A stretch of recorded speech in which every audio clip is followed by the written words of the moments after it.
Hey everyone, it's Victoria. So that's that. Got that out of the way. Alright, I've been reading, I like this magazine a lot. It's called The Week. I don't know if it's backwards. It's called The Week, and it highlights basically the news for the week. And that's all you really want. I don't listen to the news on a daily because I'll go crazy. I just can't do it. So this was brought to my attention before this article, and now this article came up. Seinfeld, why won't he play college campuses? You want to know why? Because college campuses are filled with people that are so PC, politically correct, that he can't even say the word black without, having people say, why didn't he say African American? You know what? I've had it, okay? Because let me tell you something. African American, well, I want to know how many black people have been in Africa in the last 3 years. Probably not many that living in New York. I can tell you right now, I'm from New York, and not one of them has gone to Africa that I've known. And secondly, that's not the point. I mean, it's not like Jews are saying we're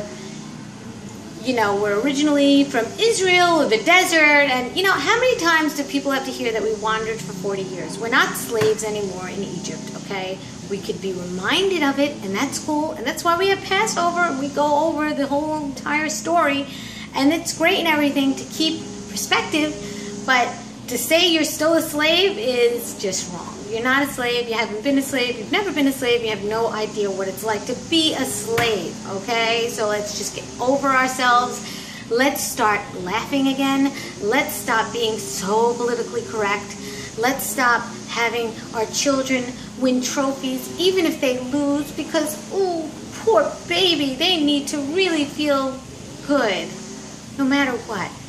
No, that's not what I want. I don't want a world full of mushy sissies that don't ever feel pain. After the age of 4, and don't get me wrong, like before age 4, the kid doesn't know any better. You can coddle them and make them feel good. And of course make your kid feel good after the age of 4, but not to a point where they can't feel badly or any type of pain at all, because then they'll never know how to deal with pain. How could you deal with pain if you never have the pain? Because your mommy's always there to wash it away. Smothers out there, I'm talking to you. Yeah, I called you a smother because your children can't perform well. They don't understand how to do anything because everything's done for them. I was a child filled with fear. I was one of 5 kids. I have 3 brothers, so I knew how to deal with them, but I had a lot of fear. Afraid to ride my bike, afraid to do things that were adventurous. Thank God my parents didn't give in to that shit, because let me tell you something. I would have still continued to be fearful, and it would have been okay because my parents said it was okay. No, my parents didn't give in to that shit, and it was a good thing. It was a good thing because I had to deal with pain. I had to deal with problems. I think it's very good when it's a good teacher. It's the best teacher around to have pain, to have near-death experiences, to have, you just appreciate more, and you learn to deal with things and learn to what is important in life.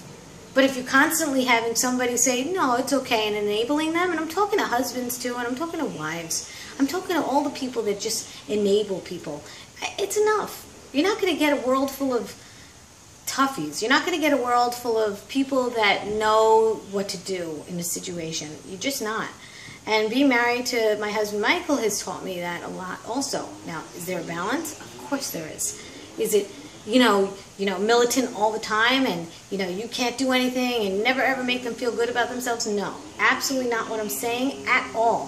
What I'm saying is there's a happy medium, and if there people are going to continue and constantly be upset and offended, and the truth of the matter is there's so many reasons why people are also, because there's Yelp, and God forbid anybody online could see that people are ranting about you, or that there is also lawsuits.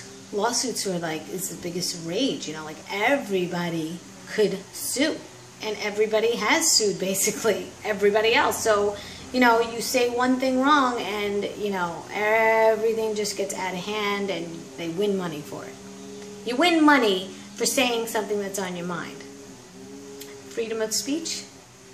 No, not even close. So politically correct, let's just laugh about that for a second and think about politicians. They're politically correct, and they are basically messing around behind the scenes, and they are completely not interested in anything that has to really get done except for their own asses, protect themselves. So let's see, why is it called politically correct? Politically correct to me means fake, okay? And I'm not into that shit at all. I don't think that you should curse every 5 seconds in a video, because that doesn't solve any of your, that doesn't tell me that you're cooler than anyone else. I'm no stranger to the swear word, like I've said in other videos, but I do want videos to get shared, and not everybody takes everything, you know, without offense.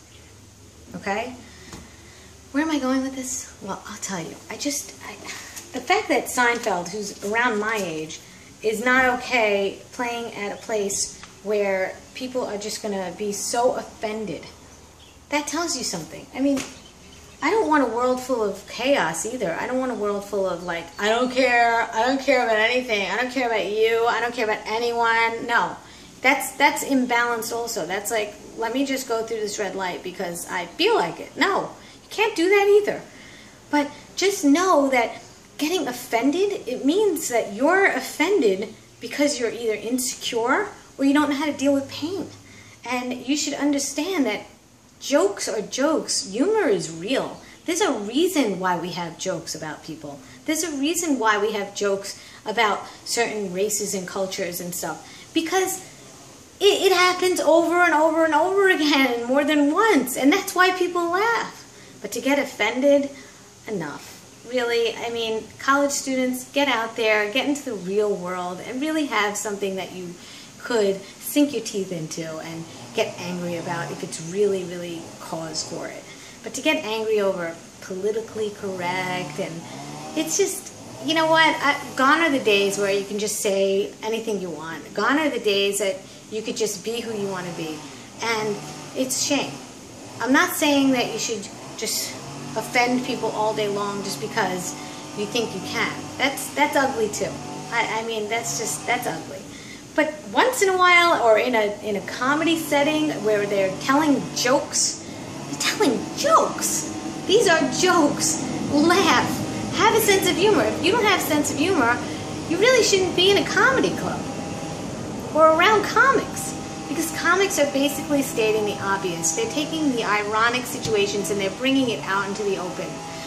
I take situations in my comedy that even in real life, like I'll tell people about the airport and the situations that happen that are just bullshit. You know, who are you kidding? Like, this is like stuff that just, I look at things and I'm like, how is this possible? Is anybody else thinking this? And sometimes people are just so afraid to say it, but the comics are there to say it for you. It's just a little rant, and I apologize for all the lawnmowers. I mean, this place out here is constant lawnmowers. Constant. I can't complain, I'm just saying. That's why it's in the background. I can't stop it. Okay? My windows are open. I'm not going to close my windows. It's really hot. Alright, so that's it for the rant, I guess. And I don't know, tell me what you think. Tell me what you feel. Do you feel that people should just, like, you know... Then again, there are people out there that really don't give a damn, and they have no boundaries at all, and they have nobody to guide them, and they don't really give a shit anyway, because they have nothing. Maybe they felt no love as a kid or whatever, and they just gave up. But that's not what you can do either. That's not going to make you any greater or better. That's not going to do anything that helps anybody either. To just rant all day long. No, you got to have balance. I don't want to see someone ranting all day long either. I just don't. Look, there are people that are not well liked in media, and they don't curse all day long in their videos. Jeez, excuse me on that. And they don't curse. Like Bill O'Reilly, he's very hated. A lot of people hate him because he says it like it is, but he doesn't curse. It's like national television. He doesn't curse, and we get the point.